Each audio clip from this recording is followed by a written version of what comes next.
well, I guess I better use the senator from Virginia, starts bringing up the fact that what if you showed up drunk to your job? How many senators have showed up drunk to vote at night? Have any of you guys asked them to step down and resign from their job? And don't tell me you haven't seen it, because I know you have. And then how many senators do you know have got a divorce before cheating on their wives? Did you ask them to step down? No. But it's for show. You guys make sure you make a big show and point out the hypocrisy because the man's made a mistake. And you want to sit there and say that he's not qualified? Give me a joke. I mean, it is so ridiculous that you guys hold yourself as this higher standard and you forget you got a big plank in your eye. We've all made mistakes. I've made mistakes. And Jennifer, thank you for loving him through that mistake. Okay, that's Senator Markwayne Mullin making a scene, of course, at the Senate confirmation hearing this week for Pete Hegseth. He was very upset about the questioning of Pete Hegseth to take on the largest cabinet position in the United States government, the largest department of the United States government, 3 million personnel, a budget in excess of $850 billion, and a long history of very, very problematic things that have come out of Pete Hegseth's mouth, and frankly, gotten into them as well.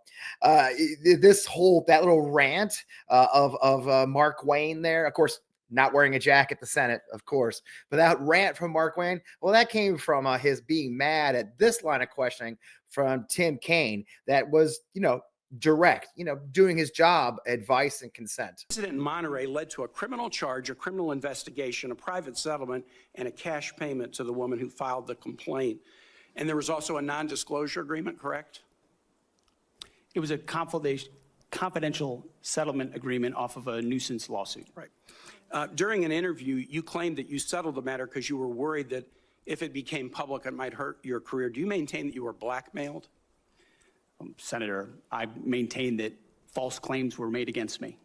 And ultimately, your attorney those used false the claims, phrase, I have the opportunity to attest my innocence in those false claims. But you didn't reveal any of this to President Trump or the transition team as they were considering you to be nominated for Secretary of Defense. You didn't reveal the action. You didn't reveal the criminal complaint. You didn't reveal the criminal investigation. You didn't reveal the settlement. You didn't reveal the cash payment. Why didn't you inform the commander-in-chief and the transition team of this very relevant event? Senator, I've appreciated every part of the process with the transition team. They have been open and honest with me. We've had great conversations between the two of us, and I appreciate the opportunity that President-elect Trump has given me. You chose not to reveal this, right? Because you knew it would hurt your chances. So you chose not to reveal this really important thing to the commander-in-chief and the transition team because you were worried about your chances rather than trying to be candid with the future president of the United States. Are there any other important facts that you chose not to reveal to the president-elect and his team as they were considering you to be Secretary of Defense? Senator, I sit here before you an open book, as everyone who's watched this process. With multiple non-disclosure and confidentiality agreements tying the hands of many people who would like to comment to us. Yeah, a pretty direct line of questioning, which you refused to answer. It went on for, Kaine went on for a good 7 minutes. Ask him direct questions about real things. Consistently, Hegseth's fallback on everything was he's an imperfect man, that he is an imperfect man, like everyone's, but he was saved by Jesus. He was saved by Christ. Of course, this was after his first 2 marriages failed because he cheated on both wives with his next wife. This is after the accusation of a sexual assault having to do with cheating on his 3rd wife while she was just had a baby. But good news is Christianity saved him. Look, this sycophant stuff, this attacking and these theories. Look, I wanted to start the show by showing here's how it works. Make a scene, and it pays off for the old guy who makes a scene. Here's how it pays off for our friend Markwayne. By the by, I'm part of the club. My saintly wife, I think, saved me from jail or worse about 3 decades ago, and I've talked about it publicly from time to time when it's germane. But essentially, I think you gave a lot of hypocrites a pretty good spanking, sir. Pretty good spanking. Well, it was frustrating, and I'm the last one to point out to anybody about trying to be on some type of moral high ground. I'm not a great guy. I never discussed that I was. But you see Jennifer, who he calls Jenny, but every time I use Jenny, I feel like I'm talking to Forrest Gump. But you see Jennifer that's sitting behind him that is watching her husband, that she knows the faults that he had, but she loved him through it. And yet they've been able to work out their differences, and they've been together, and they got a 7-year-old child together, and they truly love each other. Sitting, watching her husband get just absolutely assassinated from individuals that are no better than any of us. But are they no better? I mean, and the thing is, they're senators. They were elected to those positions. They're not being hired to run the highest position in the entire United States military. I mean, the whole thing is just ridiculous. And you love Kudlow with loving it. You really showed them, didn't you? I mean, look, there's more. This is high payoff stuff when you do this stuff. I'm not. I'm the least moral person probably in that room. It's just that if you're going to hold Pete Hegseth and say he's not qualified because of some moral issues he may have had in his past, which we've all had a past, and thank God we've had a past, because it gives us an opportunity to learn from our mistakes and move forward. But if you're going to hold him to that standard, then you need to hold your own colleagues at the standard, and they're not. And that's what's frustrating about it. When Senator and staff, that's right, but when Senator Kaine was going out there and really belittling Pete in front of his wife about his past, it was so. Here's the thing, though. He was making clear, Kaine's point was a good one. The fact is that Pete Hegseth entered into this non-disclosure agreement, this settlement agreement with this woman that he had what he says was consensual. Fine. Okay. Let's concede maybe it was a consensual sexual relationship with this woman. But he did this agreement. He did this contract. He paid her and her husband money to keep it quiet because he was afraid he would lose his job. He was afraid he would lose his job at Fox News. So the question remains, are there other things he's done that would also cause him to be afraid to lose his job, say, as the most powerful man in the United States military, a cabinet secretary, a person who gets housing right on Fort Myer, like a general officer of the United States military? Do you think that maybe if you had something to hide and someone knew about it, you might do things to keep that job? That was the point of the questioning. It was a simple thing. Are you able to be blackmailed by our enemies? And it's without question, that there's a real questions out there about Pete Hegseth's ability to be blackmailed. There's so much dark stuff in his past. And believe me, an enemy doesn't care if he found Jesus. I don't think he's going to go on TV or go to press conference, the Pentagon, and say, hey, by the way, it's coming out that I raped a woman, but don't worry, I found Jesus. It didn't seem to work out for anybody else, did it? In a way, you almost have to laugh at the hilarity and stupidity of it. In a way, you don't. But you know what? You got to give credit where credit's due. Our friend Sarah Cooper managed to turn it into a bit. Here's a short clip of Sarah Cooper, the wonderful Sarah Cooper, her take on Markwayne Mullin's interaction with our friend Pete Hegseth. This is worth it. Y'all are damn hypocrites, okay? So Mr. Hegseth has made mistake after mistake after mistake after mistake. You know what the Department of Defense could use more of? Mistakes. Mr. Hegseth, I wholeheartedly support you, and I trust you with our military, and I trust you with the lives of our citizens' children, and I trust you with our $800 billion budget, which I'm sure you are not just going to give to Trump and Elon Musk. And now I'm excited to give you a surprise. We actually found 3 more of your kids. What do you want to say to them? Sounds like time for a celebration. More kids. The joke too is at the beginning of the hearing, he stumbled on like how many kids and their names, and so, which happens, and we'll laugh about that later. I am Fred Wellman, host of On Democracy, the FPWellman. You're right here on the On Democracy channel on the MeidasTouch. Let's talk more about what I'm calling the rise of the sycophants, the run of the conspirators, the many complicit. We got a lot to talk about. Let's get on with the show.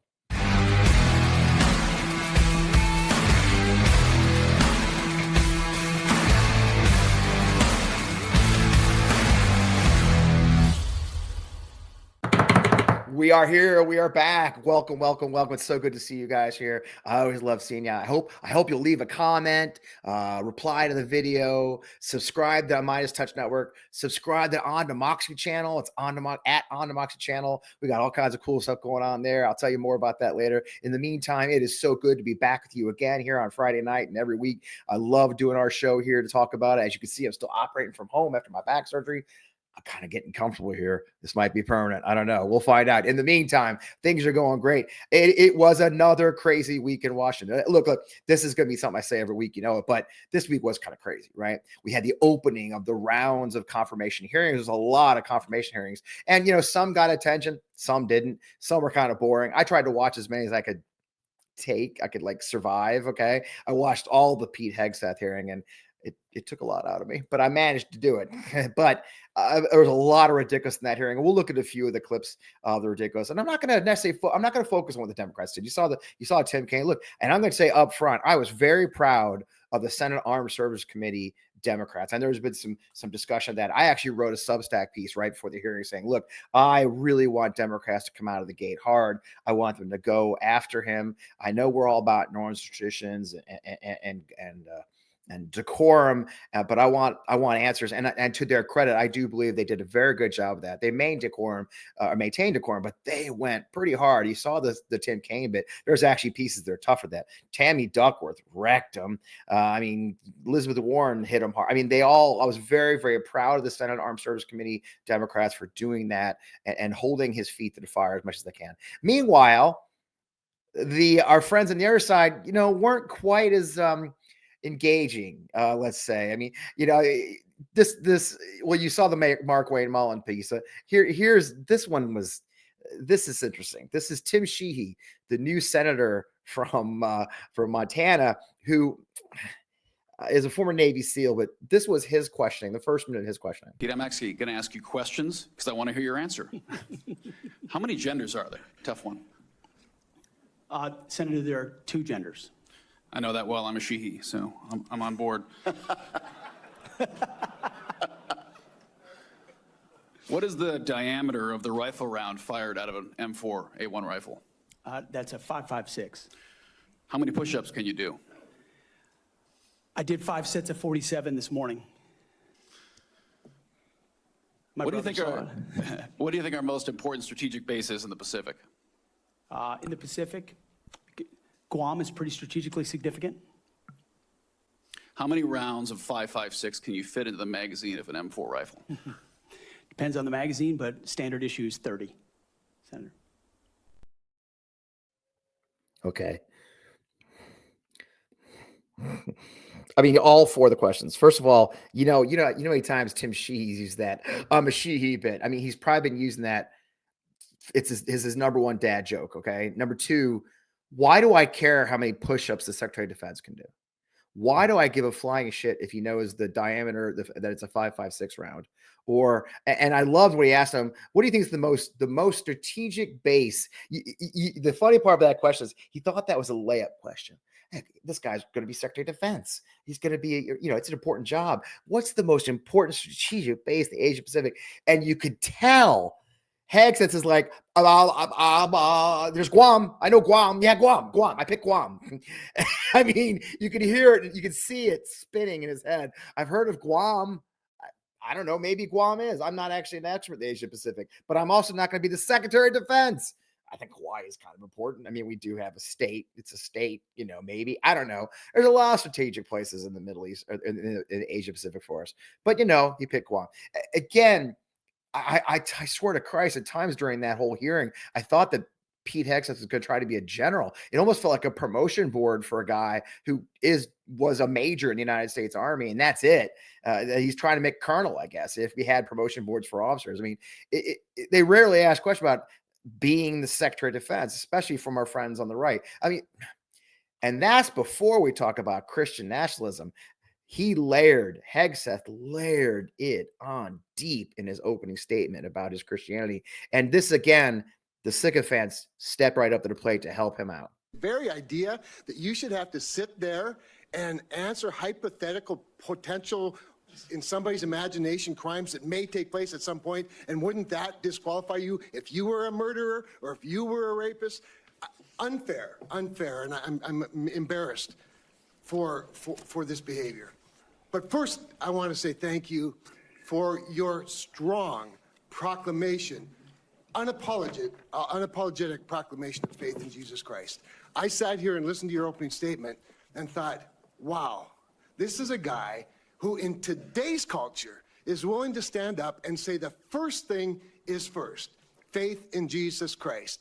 And I was reminded of what Christ said in Matthew, seek ye first the kingdom of God and his righteousness, and these things shall be added unto you. You are going to have a great future as our secretary, and I look forward to that day happening.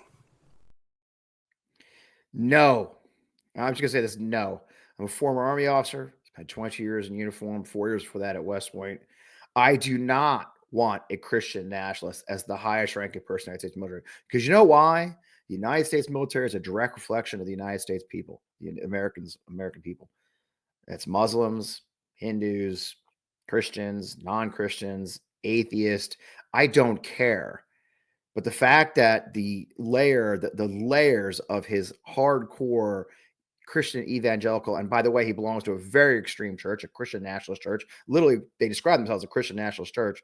This extreme Christian nationalism, which is a big problem in the service already, the proselytizing in the military is a big problem. The fact that the Secretary of Defense nominee is using his Christian nationalism as a tool, and by the way, a shield to get the job in the first place, should run shivers on the necks of anybody who serves, and probably did. Imagine being a Jewish service member or a Jewish person having to work for this guy. Oh, but don't worry, he supports Israel. Okay. Imagine being a Muslim service member, which we have thousands. They will not have protections under this guy. And that's something to think about. It was kind of funny. Eric Schmidt, of course, my Missouri senator, he went right on TV to go to bat for his friend, Pete Hegseth. Obviously, the Democrats asking hard questions about his incredibly dark past, which is really out of line. But I think he's pointing out the hypocrisy that the Democrats, again, the party of Bill Clinton here, somehow have this moral outrage about these accusations. And so I think we're looking at this nomination for who can come in and take on the very important role of running the Pentagon, who can root out DEI. Part of my questioning was to talk about the recruitment crisis we have because of this woke ideology that divides the room by oppressor and oppressed. It's race essentialism. It's killing recruiting. Focusing on China, we need to be able to do that. And then procurement reform, the stuff that the Pentagon needs to do better, more efficiently. China has a bigger Navy than we have. Not a better Navy, but they have a bigger Navy. Mm-hmm. China's in space for real. They're building islands off the South China Sea. So I think it's time we get somebody like Pete Hegseth in place who's not part of the typical permanent Washington cocktail party class, but somebody who's going to shake things up. I think we need that. You have to laugh. He's not part of the Washington, D.C. permanent cocktail party. By the way, I've lived in D.C. recently, a few years ago. There isn't a lot of cocktail parties going on in the D.C. I love that when the Republicans say it, because you know why? They all freaking hate each other now. Even the Republicans don't go to parties together anymore. But it's okay, because Pete takes his staff to strip clubs. He doesn't go to the cocktail parties. He's going to the nudie bars. That's his jam. The funniest thing is that the way that Schmidt projected all these things that Hegseth said that he didn't actually say. He barely talked about any of those issues. He never talked about military family members. He never talked about military health care, policies, how we're going to take care of our service members beyond the few things. Called them war fighters is the only term he used. The entire thing was a show of what a manly man he is. But here's the funniest part of Eric Schmidt, because he railed about DEI. That's his big thing is DEI. The service academies are just turning out liberals because, obviously West Point's famously liberal. But I don't know if you guys caught this, but during Eric Schmidt's presentation, of course, he had to have a big poster. And if you saw what the poster that Eric Schmidt threw up during that hearing, well, here it is. Look carefully. I'm going to show it to you one more time. Look at military very carefully. Yeah, they spelled military wrong. I mean, you can't spell DEI without the I, and you can't spell military without that second I. And what a lot of us were laughing online about is the fact that that sign was produced by someone who did the graphic. It was taken to a print shop where they printed it, and then they brought it to the House and the Senate put that up, and no one noticed the I was missing. Anyway, so Eric Schmidt, I'm not going to necessarily take his opinion on what is proper, what else. If he can, at least he can spell DEI, but he can't spell military. Look, the whole thing is ridiculous, but he wasn't alone. And the Armed Services Committee wasn't alone. There's a lot more stuff going on the Hill. Let's go ahead and take a break. We've got a great new sponsor this week. We're going to break for our sponsor and then come right back. I've been using Via Hemp's gummies to help me relax, unwind after a long day. ease into relaxing evening and boost my mood when things are a little crazy around here. You know, on days when I have a lot of production, I love chewing a flow state gummy to help elevate my focus and get into my work. And it helps a lot. So it's been very helpful. As you know, I've been working on my health this month. It's dry January. What better place than to try a hemp product for the first time? And look, I've got a crazy busy life. Okay. I've really enjoyed exploring these natural hemp products from Via. Now, unlock the power of nature if you use with Via's organic and vegan hemp extracts. You know, they're perfect for relaxation and rejuvenation. Via is the only lifestyle hemp brand, and they use compounds found in hemp along with active plant extracts to create products, each with a specific effect in mind. As I mentioned, you know, whether you want to get better sleep or you want to ease anxiety or enhance your mood or just, you know, feel better and elevate your moods, they have something for you. Now, with over 500,000 happy customers, they're carving out a real niche. And I love that it's made with natural ingredients. So if you're looking for a way to elevate your wellness routine, try Via Hemp. That's HTTP via.co/Fred. And all you got to use is use code Fred and you'll find me. So again, try via.co/Fred. Thanks, Via, for sponsoring our show. We really appreciate it. We're back again. Such great sponsors for our show. I'm so blessed to have them. So, you know, the thing was that wasn't the only hearing this week. The usual sycophants and silliness was occurring all over the place. And look, Pam Bondi, who's going to be the attorney general or probably the nominee, had her hearing, and there was some really weird stuff there. She really avoided answering questions on just about everything, of course, but she especially didn't want to talk about the last election or anything like that. But enter again, remember, I'm telling you guys, the complicit and the sycophants to save the day at these hearings. And of course, there's no one better at this. I just no one better on earth at this than John Neely Kennedy of Louisiana.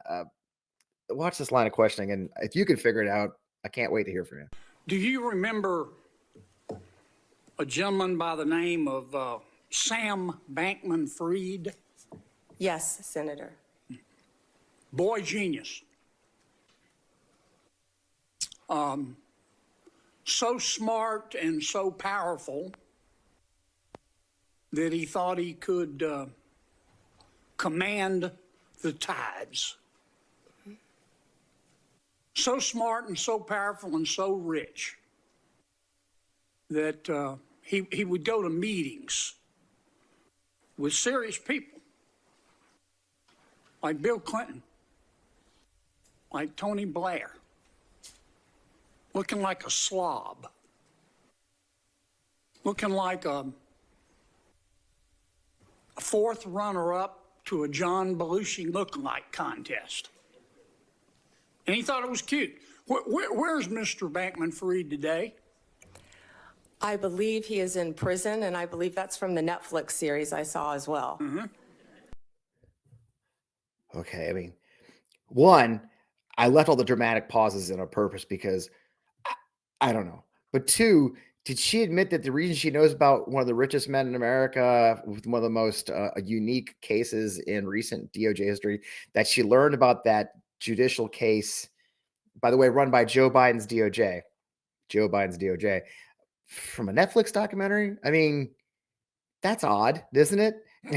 And that's where I have no idea what the context was. I'm not sure I want to know what the context is of John Neely Kennedy's crazy shit all the time. I mean, you know, he had a certain amount of time. It kind of felt like a lot of these hearings, the Republicans are spending their time just kind of filling air, you know, filling time, just to kill time to say they had a hearing because it's all in the bag.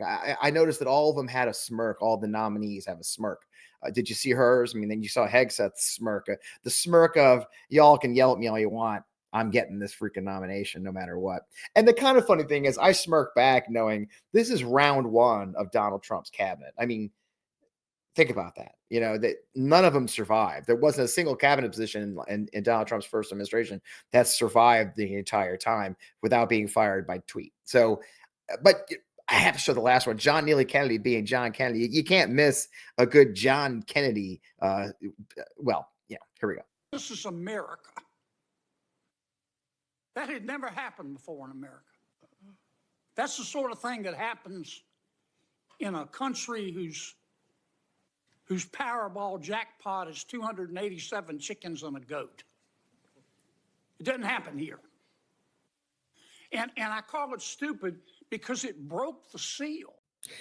No, I call you stupid because you're not actually stupid, but you say shit like their lottery payout, their Powerball lottery was 287 chickens. And the jackassery of the Republican Congress knows no ends. And of course, we can't let the House off the hook. They haven't really geared up yet because, frankly, the House is sort of just kind of, they're trying to pass the Laken-Riley Act and some, get women out of sport, just the ridiculous things they're going to do. We have a very thin majority in the House, which we'll talk about more. But this week, they had a hearing on telework. Obviously, the Republicans are very, very upset that government workers are still working from home after all this time. Matter of fact, that's one of their big priorities. Stephen Miller said they're going to get every worker to come back to the office because they're not working. So they had a hearing on teleworking in the House. Nancy Mace was there. The Government Oversight Committee, of course, Marjorie Taylor Greene. One of the witnesses is Governor O'Malley, former governor, was the Honorable O'Malley, who's one of the people who's announced he's going to run for DNC chair, which is not why he was there. But Nancy Mace never misses a chance to, one, what are Nancy Mace's priorities? Well, herself. Two, transgender issues, right? Three, getting her ass on TV. This is her questions. Again, context matters. This is a hearing on telework. Can you, a candidate to be chair of the Democrat Party, define what a woman is for me today? Madam, or Can you Congresswoman- define what a woman is? Oh, yes. What is a woman? You're going to ask me to define what a woman is? Yes, I am right now. Well, I'm You talking, just said you could. Yes. Explain it to me. I'm talking to a woman right now, distinguished woman. What is a elected woman? Representative. What is a woman? I think you're kind of denigrating the purpose of this. What is it? You can't define what a woman is. All right. In an I'm effort to be married fair, to a woman. in an I effort have to be two fair and daughters who are unbiased, women. in an effort to be fair and unbiased, can you define what a man is for me? I have 2 sons Okay. that are men. A hearing on telework. I don't know if Nancy Mace got her place on Sean Hannity that night. I'm pretty sure she probably did, or somewhere. Who knows? Yeah, there's so many places for them to go after those kind of hits. But imagine the stupidity we're going to have to deal with in the next 2 years with this kind of ridiculous complicitness and stupidity. It's going to be a lot more of it, I'm sure. The good news is it'll be Republicans sitting in front of us, so I'm sure they won't be quite as mean. But we can expect a lot more. But that's what we're going to get out of the Trump administration. Look, Donald Trump is not going to do this alone. But the thing is, like we've always said, and I'll talk more about this, is what are they covering up, though? I mean, they spent a lot of time doing these little dances and attacks and getting their TV clips. But what's really going on behind the scenes? We had a peek behind the curtain this week of what we should really be expecting after Monday when Donald J. Trump takes office. And here's a here's a story from CNN about what happened. The fact is, Speaker Mike Johnson, fired the chair of the House Intelligence Committee, Mike Turner, who was actually a pretty respected member of the House and is very well versed in intelligence issues from his long years in that world. Here's CNN on it. Thank you, Madam Chair. Mike Turner knew more about, the national security of the United States than any 20 members of Congress wandering these halls. So we lost a huge amount of experience there. But I also think,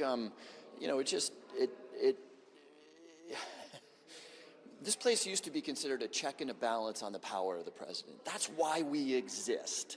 And the message just went out that if you check this president, you're fired. Does Rick stand up? Does he issue a subpoena? What happened yesterday doesn't bode well for the job tenure of somebody who may do something that President Trump doesn't want them to do. Now, Mike Johnson has described this move as an effort to bring in fresh faces in Congress. He has denied the contention that has actually been pushed by Mike Turner himself that this was the result of concerns from Mar-a-Lago, concerns from Donald Trump. The speaker has said that Trump had absolutely no involvement in this decision. And Wolf, I'm told from a source familiar with his thinking that the speaker was eager to bring in his own Intelligence Committee chairman, like Kevin McCarthy, his predecessor, did in bringing in Mike Turner to run this very powerful committee that deals with sensitive intelligence, that deals with oversight of the intelligence community. And that was what drove the speaker's ultimate decision here. But Wolf, serious concerns by members on both sides, especially Turner's GOP allies, who want answers from the speaker about why he made this move.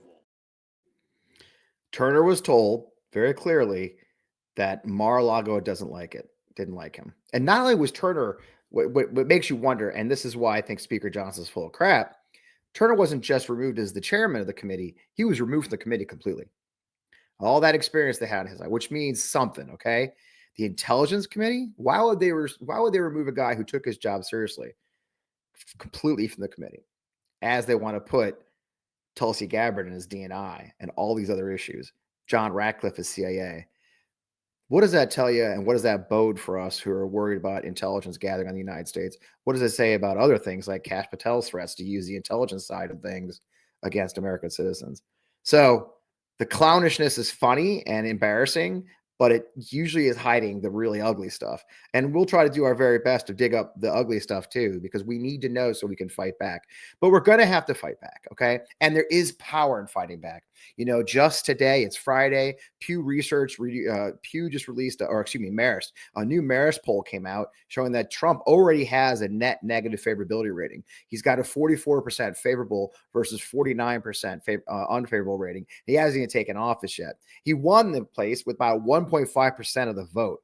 It's been interesting to see so many of our friends on the Democratic side really full of doom and gloom. You know, it's going to be a dictatorship. America's lost because we gave all of us wanted to have this fascist. And I've been arguing quite a bit, much to the chagrin of a lot of folks. And I love you guys, but I know you don't agree with me all the time, and that's okay. And by the way, I don't mind you disagree with me. Just don't call me asshole, I guess. Well, you can do that too. But having said that, he doesn't have a mandate. There is no mandate. There is no unwielding power that he has. There is no unlimited power. He is a lame duck president already going in. And those people you just saw on camera, all those senators and all those congressmen, they're up for re-election at some point. Every 2 years for our members of Congress, and a lot of senators in 2 years. And by the way, the map this time favors the Democrats to take over seats, as opposed to this last cycle where it favored the Republicans, and they did take over.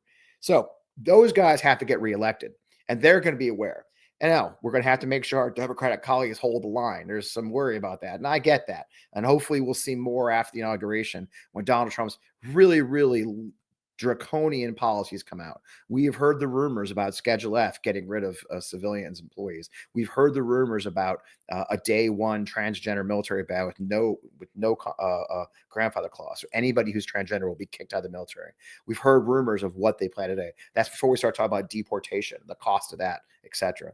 During her hearing, Kristi Noem said she's going to get rid of the CBP1 app, which this app has been very effective in reducing the illegal crossings and having better order because it sets up actual appointments for them to meet someone. So they don't have to feel like they have to try and cross and risk lives and risk our Border Patrol agents. They don't have to use mules. That was the whole point, yet they want to get rid of it. So all of those policies will go into effect, and those policies will have repercussions. How can you forget when he did his Muslim ban? We had protests within 2 weeks of him taking office.